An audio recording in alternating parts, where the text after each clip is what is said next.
जीनिया का बुरा वक्त शुरू हो चुका है क्योंकि शहराम के सामने जीनिया का असल चेहरा बेनकाब हो जाएगा और शहराम इस बात का अफसोस करेगा कि जिस जीनिया की मोहब्बत की खातिर उसने अपने सगे रिश्तों से मुंह मोड़ लिया, उसी जीनिया ने उसको उसके अपनों से दूर किया जिनके बगैर वो रह नहीं सकता था।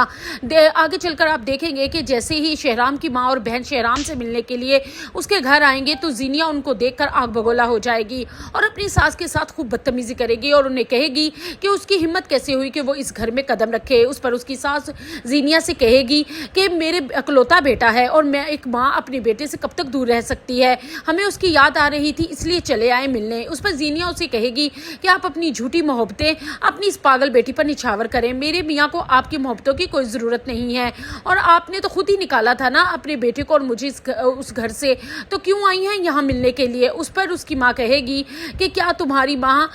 तुम्हारे से और ज़रार से दूर रह सकती है, अगर गुस्से में कुछ कह भी दिया था तो